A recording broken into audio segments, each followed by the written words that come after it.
Alright guys, welcome back to the channel. Thank you for taking time out of your day to watch the content. I really do appreciate it. Today we have more PlayStation news to go over and discuss. We have quite a few different topics we're going to be covering today, so we're just going to dive right into them. Just do me a big favor before we do, make sure you hit the like button to help the video out and show your support. And if you are new here to the channel, please consider hitting that subscribe button as well. The first topic talks about the next PlayStation event and how it's now rumored to be scheduled for early June, specifically the first week of June. So this is reading from PlayStation Lifestyle, where they say the next PlayStation event might be scheduled in early June, according to unconfirmed reports. There have been rumblings on and off about some kind of a showcase around the time E3 would have been, and yesterday, insider and journalist Jeff Grubb revealed that he too has heard that Sony has something planned for the first week of June. Santa Monica Studio has reiterated on several occasions that God of War Ragnarok, which is still without a release date, is scheduled for release in 2022. Considering we're well into 2022 without a Ragnarok-focused state of play or any hint of a release date, our first guess is that Kratos' upcoming adventure will be the star of the show.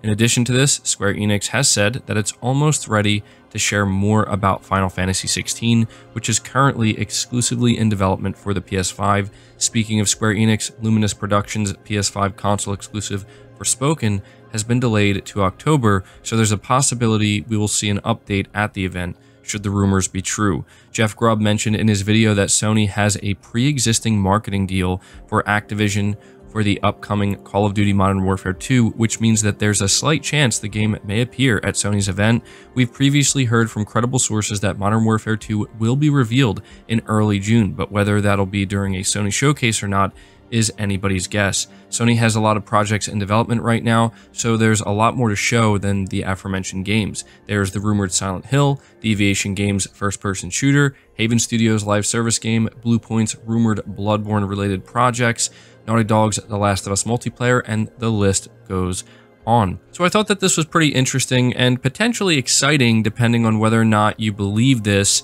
It is worth noting that when Jeff Grubb said this, he did emphasize that he's not 100% sure. He said that he's just hearing this from multiple people, I assume sources that he talks to, but he's not feeling 100% confident about it. So you have to take that for what it is. But to give my thoughts on this, I will say Sony doing a proper event in June makes complete sense at this point in time. There are a lot of people that think Sony will wait till September to do a bigger event, and that if they do anything in June or over the course of the summer, it's going to be much more tame, much more relaxed. That is a possibility. I'm not saying I know anything definitively, but if I had to guess, I do think that as of right now, all signs point to a E3 level showcase happening in June. Now, I will admit the first week of June is not necessarily what I'm expecting, mainly because if Sony were to do a showcase in the first week of June, they would be the first ones out of the gate doing something like that and essentially kicking off the summer gaming events.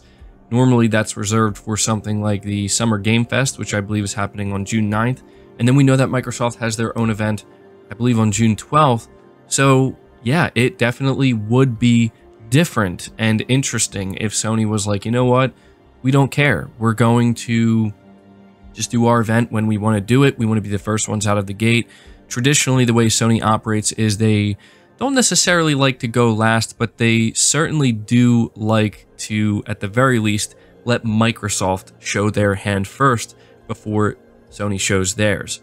But at this point in time, what we know about Sony is they don't really operate that way. At least it doesn't seem like it anymore. Sony just operates on their own schedule, and they seemingly just don't care about whatever else is going on when it comes to the competition. I'm not saying that I know that for sure, but just based off of the way Sony conducts themselves here in 2022, the way they conducted themselves last year, and even with the PS5 launch, it just seems like Sony knows that when they have an event, it doesn't really matter when they do it. The timing of it doesn't necessarily matter because they know that people are going to show up. They know that they're going to command absolute attention, and it would also be very difficult for anything else that comes after that Sony event.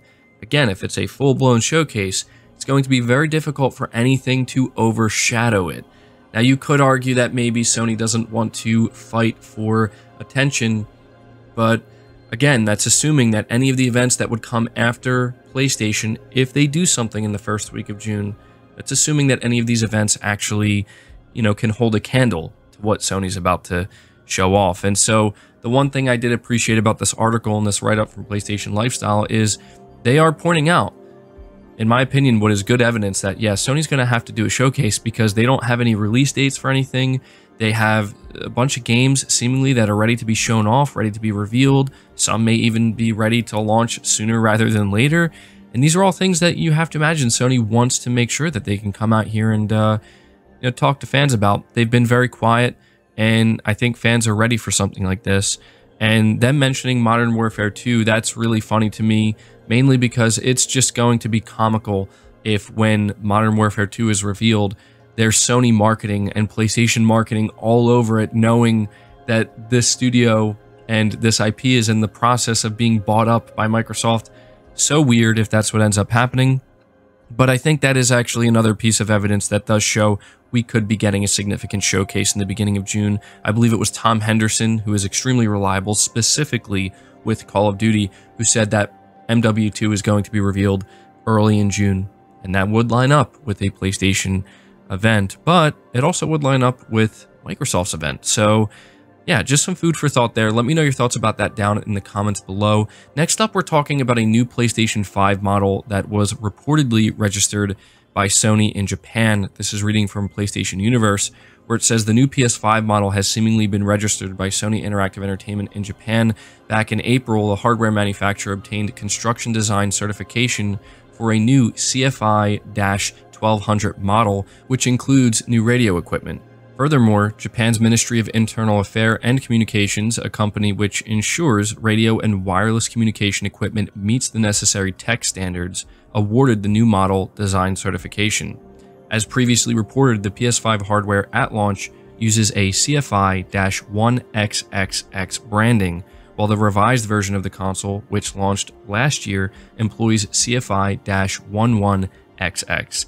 The PS5 design or redesign last year didn't feature any major advancements in performance, instead only including updated components. Chances are this will be the case with the CFI-1200 series. So this was something I wanted to let everybody know about because I've seen multiple articles being written up about it. Some people are beginning to speculate that maybe this is the PlayStation 5 Slim that we've been talking about, or maybe even a PlayStation 5 Pro, but it's pretty obvious at this point that this is a minor redesign for the PS5, something that's not going to have any tangible or significant impact on performance or the overall design and look of the console. But you have to imagine that we are getting closer to what will be a PlayStation 5 Slim at some point. And so I just wanted to make everybody aware that if you are seeing some write-ups about this, it's not about a PS5 Pro and it's not about a PS5 Slim. It's just a very slight redesign that we will likely continue to see Sony do year over year. But moving on to the next topic, this one is very interesting because of the timing of it. So this is reading from Push Square, where it says PlayStation Plus could be about to land Bloober Team's catalog. So it says here a document dating back to April 18th, 2022 suggests select games from Bloober Team's catalog could be coming to PS Plus in the future. The paperwork, which describes a significant license and distribution agreement with Sony Interactive Entertainment, alludes to select Bloober Team titles being made available as part of a new distribution system. That sounds a lot like PlayStation Plus Extra to us.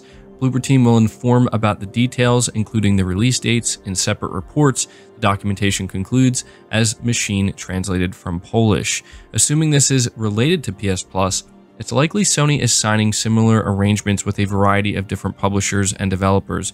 Bloober Team's recent catalog of releases includes Layer of Fear, Observer, Layers of Fear 2, Blair Witch, and The Medium, all of which seem fairly safe fits for a subscription service. The team is also apparently working on a Silent Hill title. In fact, the game may have potentially leaked already.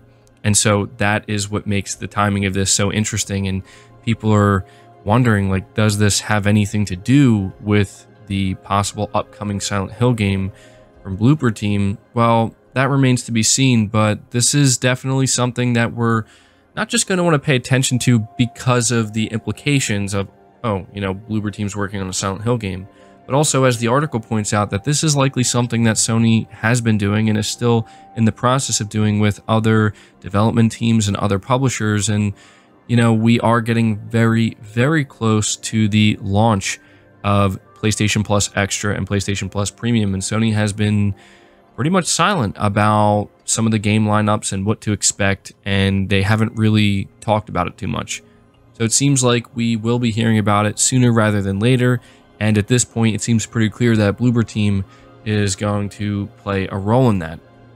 But the final topic I want to mention here briefly, simply because it does kind of line up with what we've been talking about, not only in this video to a certain extent, but also what we talked about yesterday, the big Silent Hill leak that caught everybody off guard, and people are now wondering, what exactly is going on with this. It's clearly a real thing.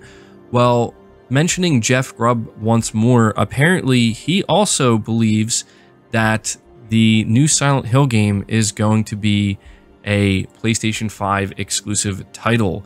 Over on Twitter, somebody says Silent Hill exclusive to PS5, pretty much asking if that's the case, and Jeff Grubb replies by saying, really strong chance of that, yes. Now, it's hard to say if that's his way of trying to confirm that it's going to be PS5 exclusive, but it does kind of back up what we've been hearing and what people, I think, at this point in time are expecting, that being that Sony's involvement with the development of at least one of these Silent Hill games means that it's going to be exclusive to PS5. It could still release on PC, and it could still be a timed exclusive, but nonetheless, whenever we see a Silent Hill game revealed, whether that's this year, later this year, or possibly next year, I do anticipate that it is going to be exclusive to the PlayStation 5 console.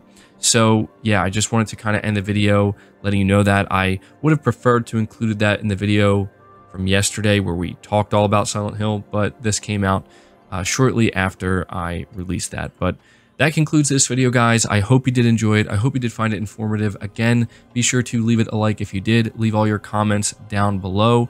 Subscribe if you're new, hit the bell notification icon, and feel free to share the video out on top of all that. But until next time, guys, take care.